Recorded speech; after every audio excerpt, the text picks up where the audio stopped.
नमस्कार दोस्तों, नायक career classes channel पर आप सभी का एक बार पुनः स्वागत है। सामान्य विज्ञान की यह तीसरी कक्षा है जिसमें हम भौतिक विज्ञान के तीसरे भाग में वस्तुओं की विराम एवं गति की अवस्था, the rest and motion state of the objects, इसके बारे में हम पढ़ेंगे और जानेंगे कि कब कोई वस्तु विराम अवस्था में होती है और कब वह वस्तु गतिशील या गति की अवस्था में होती है। तो आइए दोस्तों हम समझते हैं, और इसमें ढेर सारी परिभाषिक शब्दावलियां हैं, उनको हम समझेंगे और उनका अर्थ जान करके हम अपनी तैयारी को मुकम्मल बनाएंगे। आइए आगे चलते हैं।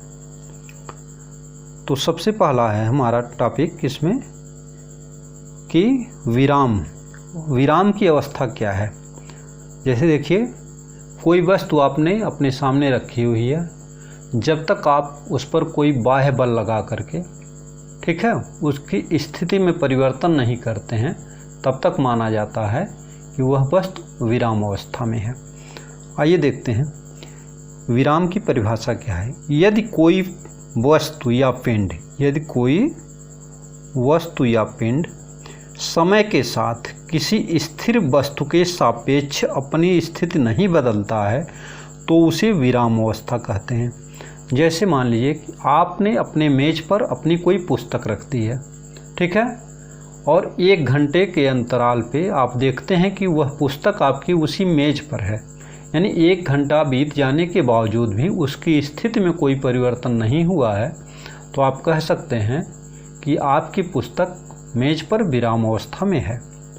तो यदि कोई वस्तु या पिंड समय के साथ किसी स्थिर वस्तु के सापेक्ष अपनी स्थिति नहीं बदलता है तो उसे विराम अवस्था में कहा जाए। अब यहाँ मेज जो है वह विराम अवस्था में है, पुस्तक को आपके गतिशील होना है, लेकिन 1 घंटे समय बीतने के बावजूद भी उसकी स्थिति में कोई परिवर्तन नहीं हुआ, तो हम कह सकते हैं कि पुस्तक भी विराम अवस्था में है।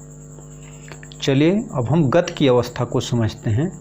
जब कोई वस्तु किसी स्थिर वस्तु के सापेक्ष समय के साथ अपनी स्थिति में परिवर्तन करती है या उसकी स्थिति बदलती रहती है तो उसे गति अवस्था में कहा जाता है। जैसे आप सड़क पर चल रहे होते हैं तो आप देखते हैं एक बिजली का पोल कहीं खड़ा है, उस बिजली के पोल को 1 सेकंड के अंदर अगर आपने देखा तो पता चला कि बिजली का पोल तो जहाँ है वहीं पे खड़ा हुआ है, लेकिन आपकी बस 1 सेकंड में कुछ मीटर आगे चली गई है। तो इससे क्या पता चलता है कि उस समय जब बिजली के पोल के सामने आपकी बस थी और 1 सेकंड के बीतने के बावजूद, यानी 1 सेकंड का समय जब बीत जाता है तो आपके बस की स्थिति में परिवर्तन हो जाता है, वह आगे निकल जाती है पोल के सापेक्ष। तो कह सकते हैं कि आपकी बस जो है वो गतिशील अवस्था में है। तो जब कोई वस्तु किसी स्थिर वस्तु के सापेक्ष समय के साथ अपनी स्थिति में परिवर्तन करती है या बदलती रहती है तो उसे गति अवस्था में कहा जाता है। उदाहरण से देखें, जैसे बिजली के पोल के सापेक्ष चलती ट्रेन का अपनी स्थिति बदलते रहना, ये हो गया गति की अवस्था का उदाहरण, ठीक है। तो स्थिति में परिवर्तन या बदलाव होता है इसमें। अगला है हमारा, अब हम दूरी को समझेंगे कि दूरी क्या है। देखिए, दूरी का कंसेप्ट है, दूरी जिसको अंग्रेजी में डिस्टेंस भी कहा जाता है, किसी वस्तु द्वारा किसी निश्चित समयांतराल में तय किए गए मार्ग की संपूर्ण लंबाई को दूरी कहते हैं। इसमें जैसे 1 घंटे में आपने जितनी भी लंबाई की यात्रा की है वह पूरी दूरी मानी जाएगी। दूरी सदैव धनात्मक होती है और यह एक अदिश राशि है। अदिश और सदिश आपको बताया गया है। अदिश राशियों में केवल परिमाण होता है। क्या होता है? केवल परिमाण, इसमें दिशा नहीं होती है, दिशा नहीं, केवल परिमाण होता है, ठीक है दोस्तों। अब हम देखिए दूरी और विस्थापन। विरोधाभासी लगता है कि दूरी और विस्थापन दोनों एक ही हैं, लेकिन दोस्तों इसमें मूलभूत अंतर है। उस अंतर को हम समझेंगे कि मूलभूत अंतर क्या है दूरी और विस्थापन में। आइए समझते हैं विस्थापन क्या है। विस्थापन, जिसको कि डिस्प्लेसमेंट कहा जाता है, यह देखिए गति करने वाली किसी वस्तु की प्रारंभिक स्थिति, कहाँ से, प्रारंभिक स्थिति एवं अंतिम स्थिति के बीच की न्यूनतम दूरी, ठीक है, को विस्थापन कहते हैं। जैसे मान लिया कि एक रास्ता यहाँ से आप आए, फिर आप यहाँ गए, तो विस्थापन को देखें अगर तो यहाँ से यहाँ जा कर के ये आपका विस्थापन नहीं हुआ, आपका विस्थापन यहाँ से लिया जाएगा। ये जो न्यूनतम दूरी है ये आपका विस्थापन d होगा, ठीक है। तो विस्थापन एक सदिश राशि होती है। सदिश राशि में परिमाण के साथ साथ दिशा भी होती है। इसमें परिमाण एवं दिशा दोनों होती हैं। विस्थापन का मान धनात्मक, ऋणात्मक या शून्य, ठीक है, कुछ भी हो सकता है। शून्य विस्थापन कब हो सकता है, जैसे मान लीजिए आप एक रास्ते पर आए, यहाँ से आपने अपनी यात्रा शुरू की और यहाँ से आकर के फिर वहीं पहुँच गए, तो आपका विस्थापन क्या हो गया, शून्य हो गया। अब हम चाल को समझेंगे। चाल क्या है? चाल, जिसे कि स्पीड कहा जाता है, किसी वस्तु द्वारा इकाई समय में, इकाई समय 1 सेकंड भी हो सकता है, 1 मिनट हो सकता है, 1 घंटा हो सकता है, ठीक है, 1 दिन हो सकता है।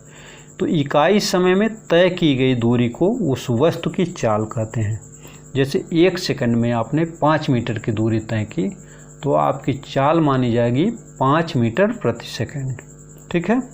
चाल एक अदिश राशि, यानी इसमें भी परिमाण केवल और दिशा नहीं होती।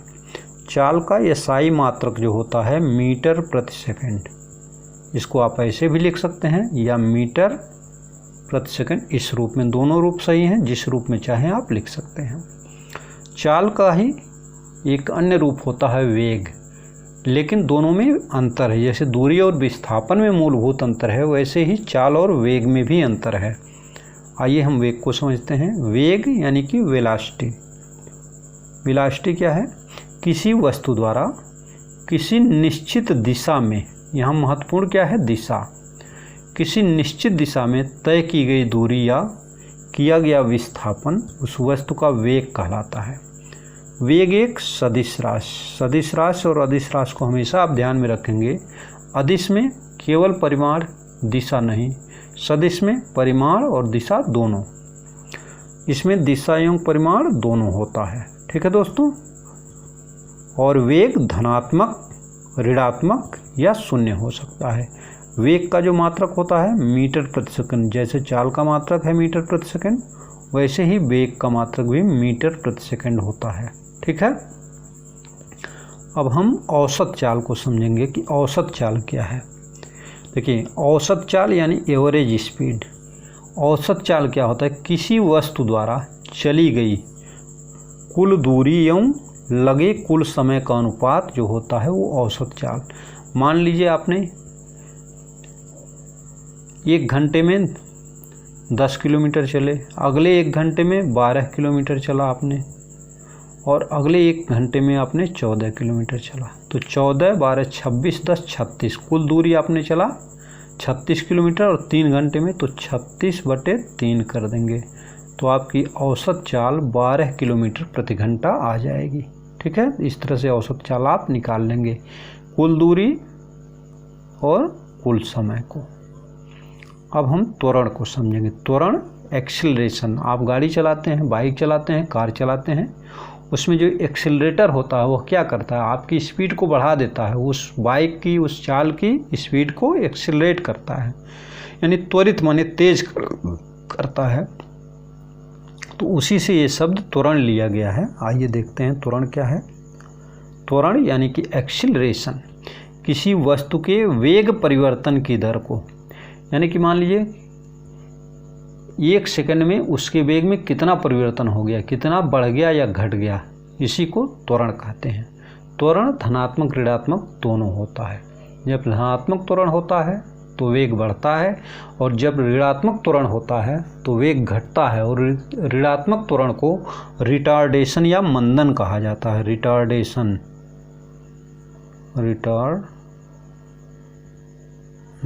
या मंदन इसको कहते हैं।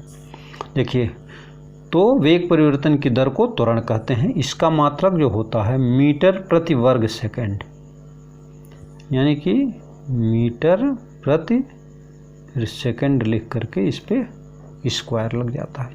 यदि वस्तु के वेग में समान समयांतराल में समान परिवर्तन हो रहा है तो उसका जो त्वरण होता है वह एक समान त्वरण माना जाता है।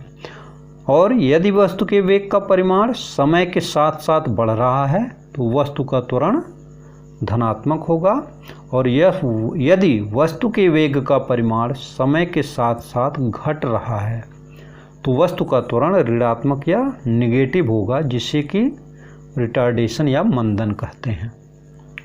चलिए अगला देखते हैं। एक समान त्वरित गति के लिए गैलीलियो के समीकरण। एक समान गति के लिए गैलीलियो ने एक समीकरण दिया है, तो उसके 3 समीकरण हैं। पहला है v बराबर u प्लस at। दूसरा समीकरण है s बराबर ut plus half at square. और तीसरा है v स्क्वायर बराबर u स्क्वायर प्लस 2as। यहाँ देखिए u जो होता है ये प्रारंभिक वेग, u प्रारंभिक वेग, v अंतिम वेग, और s जो है दूरी, t जो है समय। इस तरह इसको व्यक्त करते हैं। अब हम एक समान गति को पढ़ेंगे कि व्हाट इज यूनिफॉर्म मोशन। एक समान गति, यूनिफॉर्म मोशन यानी कि आपकी गति में कोई परिवर्तन नहीं हो रहा है। जब किसी वस्तु का वेग नियत होता है तो उसकी गति एक समान होती है। यानी कि मान लिया आपने पहले 1 घंटे में आपकी गति 12 किलोमीटर है, अगले घंटे में भी आपकी गति 12 किलोमीटर ही है। 12 किलोमीटर ही यात्रा करते हैं आप, चलते हैं, फिर अगले घंटे में 12 किलोमीटर चलते हैं, तो कहा जा सकता है कि आपकी गति जो है वह एक समान गति है। ठीक है। अब एक समान त्वरित गति। एक समान त्वरित गति क्या है? Uniformly accelerated motion. यदि किसी वस्तु का वेग समान समयांतराल में समान रूप से बढ़े तो उसकी गति एक समान त्वरित गति होती है। ठीक है, समान समयांतराल में समान रूप से बढ़े। जैसे कि मान लीजिए पहले घंटे में आप 12 किलोमीटर चलते हैं, उसके अगले घंटे में 15 किलोमीटर चलते हैं, तो यानी कितना बढ़ गया? 20% आपकी गति बढ़ गई। फिर उसके अगले घंटे में आप 20% पुनः आपकी गति बढ़ जाती है। तो इस तरह से आपकी जो गति होगी वह एक समान त्वरित गति मानी जाएगी। अब हम पढ़ेंगे वृत्तीय गति। वृत्तीय गति क्या है? वृत्तीय गति जिसका सर्कुलर मोशन नाम होता है इंग्लिश में, किसी वृत्ताकार मार्ग पर गति कर रही वस्तु की गति को वृत्तीय गति कहते हैं। यानी कि वृत्तीय गति जो होती है वो वृत्ताकार मार्ग पर होती है। यदि कोई वस्तु वृत्ताकार मार्ग पर एक समान चाल से गति करती है तो उसकी गति को समरूप या एक समान वृत्तीय गति कहते हैं। दोस्तों, इन परिभाषाओं को आप याद कर लेंगे और समझ लेंगे, क्योंकि इस तरह से पूछ लिया जाता है कि वृत्तीय गति से आप क्या समझते हैं। ठीक है, तो किसी वृत्ताकार मार्ग पर गति कर रही वस्तु की गति को वृत्तीय गति कहते हैं। और यदि कोई वस्तु वृत्ताकार मार्ग पर एक समान चाल से गति करती है तो उसकी गति को समरूप या एक समान वृत्तीय गति कहते हैं। ठीक है। अब कोणीय वेग को समझेंगे हम। Angular velocity. किसी वृत्ताकार मार्ग पर गतिशील पिंड को, वृत्ताकार मार्ग पर कोई पिंड गतिशील है, को वृत्त के केंद्र से मिलाने वाले, मान लीजिए यहाँ से पिंड गति कर रहा है इसे, तो केंद्र ये है, केंद्र से मिलाने वाली रेखा 1 सेकंड में जितने कोण, मान लो 1 सेकंड में ये इतना आ गया और इसको मिला दिया आपने, ठीक है। जितने कोण से, ये मान लो थीटा कोण से घूम गई, तो उस गतिशील पिंड का कोणीय वेग होगा, तो कोणीय वेग हो जाएगा थीटा बटे टी, ये कोणीय वेग हो जाएगा। अब है प्रक्षेप्य गति, प्रोजेक्टाइल मोशन। प्रक्षेप माने फेंकना, फेंकना इसका आशय निकल रहा है। जब किसी वस्तु को क्षैतिज से कोई कोण बनाते हुए ऊर्ध्वाधर तल में प्रक्षेपित किया जाता है, यानी क्षैतिज तो सीधे है, इसके पैरेलल फेंकेंगे तो क्षैतिज ही होगा, लेकिन कोई कोण बनाते हुए ऊपर की ओर प्रक्षेपित किया जाता है तो उसका जो पथ होता है वो परवलय हो जाता है, यानी कि पहले तो ऊंचा जाएगा फिर वो नीचे गिरता है। तो वस्तु की यह गति जो होती है प्रक्षेप, परवलय क्या होता है, देखिए यहाँ से आपने फेंका, यहाँ से जाकर कैसे गिरेगा, ठीक है, सीधे ऊपर नहीं चला जाएगा, ऐसे नहीं जाएगा, ये गलत है, यहाँ जाकर के इधर से गिरेगा ये। अब देखिए उड्डयन काल, टाइम ऑफ फ्लाइट। उड्डयन काल क्या है, किसी वस्तु को ऊपर फेंकने तथा वापस पृथ्वी पर गिरने के बीच के समय को उड्डयन काल कहते हैं, ठीक है। यानी वस्तु को ऊपर फेंकने तथा वापस पृथ्वी पर गिरने के बीच में कितना समय लगता है, उसी समय को उड्डयन काल कहा जाता है, ठीक है दोस्तों।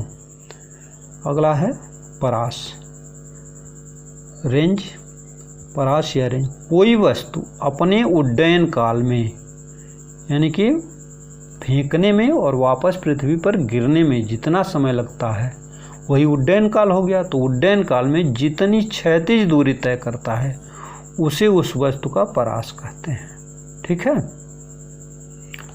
उसे उस वस्तु का परास कहते हैं। ये परास हो गया। जैसे यहाँ से फेंका आपने तो यहाँ से यहाँ तक ये क्षैतिज जा रहा, फिर गिर रहा है, तो ये आपका परास हो गया।